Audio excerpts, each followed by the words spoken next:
Merci. Bonsoir. Je suis un petit peu impressionnée parce que je sais que ça passe à la télé. Et... Oh, pardon. Oh. Waouh.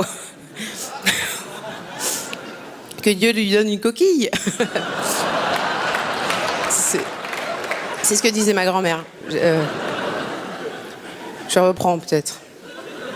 Bonsoir. Je suis un petit peu impressionnée parce que je sais que ça va passer à la télé.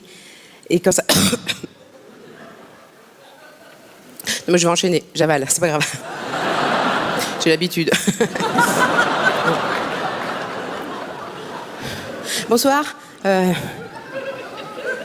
suis un peu impressionnée parce que je sais que ça va passer à la télé. Et faut pas dire de conneries, quoi. La télé, c'est tout d'un coup, c'est... Ah, ça y est, c'est la télé. Et en même temps, je me dis, si c'est nul, ça va peut-être pas se remarquer à la télé, un truc nul. Jamais t'entendras un mec dire vous avez vu hier, il y avait un truc nul à la télé. Non mais attends, j'étais en train de regarder tranquillement une émission passionnante. C'était Cyril Hanouna là qui faisait un truc. Ça donnait vraiment matière à réflexion sur la condition de l'homme moderne. Je veux dire, c'était. Après, j'ai regardé une série de pubs assez géniale. Et tout d'un coup, je zappe et boum, un truc nul. Non, ça ne se remarquera pas si je fais de la merde, je pense. C'est flippant la télé quand même. Moi, j'ai pas la télé parce que je sais que c'est de la drogue dure. La télé, tu la regardes, c'est obligatoire. Moi, ça me fascine de voir que le succès des émissions de merde tient juste grâce à des gens qui disent non mais moi je regarde, mais c'est juste pour voir le niveau de nullité du truc. Non mais vous êtes beaucoup à faire ça là. Non mais moi j'aimerais bien savoir combien ils sont, les gens qui regardent la télé avec du recul. Je veux dire, parce qu'il y a fort à parier qu'ils sont beaucoup. Mais ce qui est dingue, c'est-à-dire qu'on crée des émissions de merde pour que des gens les regardent tout en se révoltant que de telles merdes existent quand même. Alors je veux bien que la vie n'ait pas de sens, mais là quand même il y a des limites quoi. Tu sais les gens qui disent non mais moi je regarde c'est juste pour voir à quel point c'est de la merde. Mais quoi la merde t'intéresse en fait, t'es merdologue peut-être. Qu'est-ce que quand tu vas au resto, tu commandes ce qu'il y a de plus dégueulasse? Qu'est-ce que tu te lèches les babines en regardant le menu, en te disant qu'est-ce que je vais chier demain? C'est ça ton truc à toi? Non mais c'est fou cette arnaque qu'on est capable de se faire au cerveau quand même pour regarder la télé. Mais je pense que c'est parce qu'on s'aperçoit pas qu'on devient con. C'est ça le problème. On se voit pas devenir con. Moi je sais, j'ai plein d'amis qui sont devenus cons sans s'en apercevoir. Je leur dis t'es devenu con, Daniel.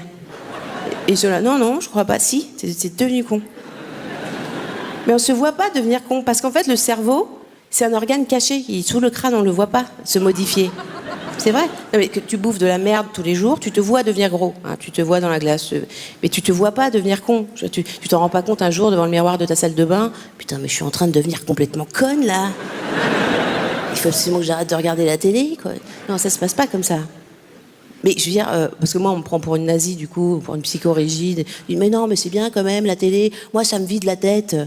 Mais depuis quand se vider la tête c'est une activité positive quoi? Je veux dire c'est une question que je pose quand même. Non c'est flippant la télé.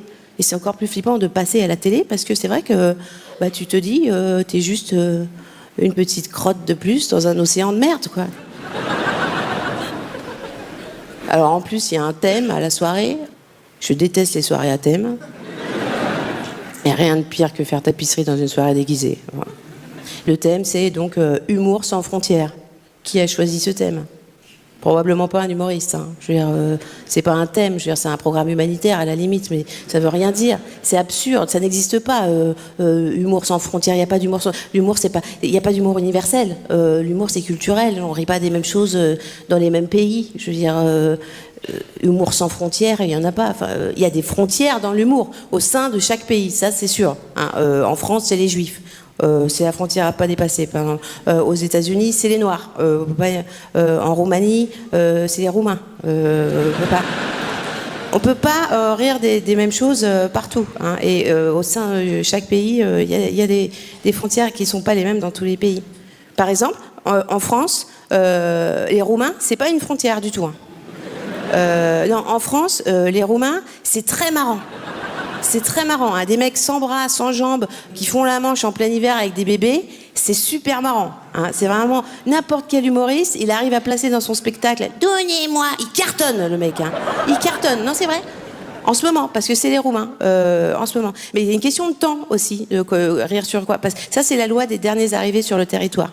Les derniers arrivés sur le territoire sont toujours plus cons, plus sales, plus bêtes et plus, voilà, plus dégueux que les autres. En ce moment, c'est les Roumains. C'est eux qui s'en prennent plein la gueule. Jusqu'à la prochaine vague d'immigration, en fait. C'est comme ça que ça marche. Hein. Les prochains, ce sera les réfugiés climatiques. Ça va être eux. Bah oui. Je veux dire, une fois que la glace aura fini de fondre au pôle Nord, il y a toute la banquise qui va débarquer quand même, il faut le savoir. Hein. Non mais ça va arriver vite. Là pour l'instant on fait semblant de s'émouvoir parce qu'il y a 2 ou 3 ours polaires qui se noient, mais parce qu'on veut pas voir qu'il y a des villages entiers d'Esquimaux qui survivent en dos crawlé depuis 10 ans. Mais je veux dire, on a tort, parce qu'ils vont arriver, ils vont être vénères, les mecs, vraiment.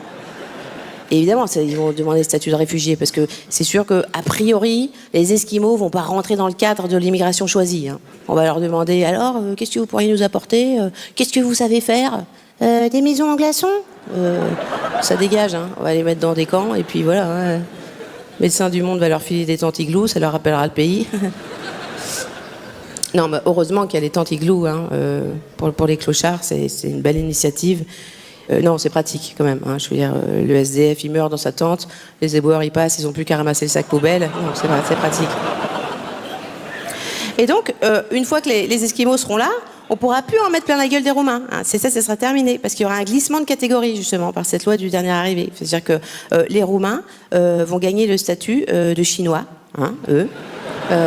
Les Chinois, eux aussi, vont grimper dans l'échelle sociale. Hein. Les Chinois vont devenir des Arabes. Les Arabes, oui, alors petite exception française, les Arabes resteront des Arabes encore sur 2 ou 3 générations, le temps qu'ils se calment vraiment. Hein. Et les Français resteront des Belges et s'en donneront à cœur joie donc sur les Esquimaux. Hein. C'est comme ça. Qui seront dégoûtés d'ailleurs qu'on les appelle des Esquimaux. Hein. Bien sûr, les mecs ils vont dire mais arrêtez, on n'est pas des Esquimaux, on est des Inuits. C'est Inuit notre nom. C'est beau en plus Inuit, ça veut dire être humain. Ça veut dire qu'on est tous des Inuits. Pardon écoute-moi bien, Mr. Freeze. On se ressemble pas et on se ressemblera jamais, d'accord? Moi, je suis normal. Toi, avec ta capuche pleine de poils et tes grosses lèvres, on dirait mon cul quand j'ai bouffé indien, d'accord? Donc si ça me fait marrer de t'appeler Miko, je t'appellerai Miko. Je suis pressée qu'on les accueille, les Esquimaux. Merci de m'avoir écouté. Bonsoir. Merci beaucoup.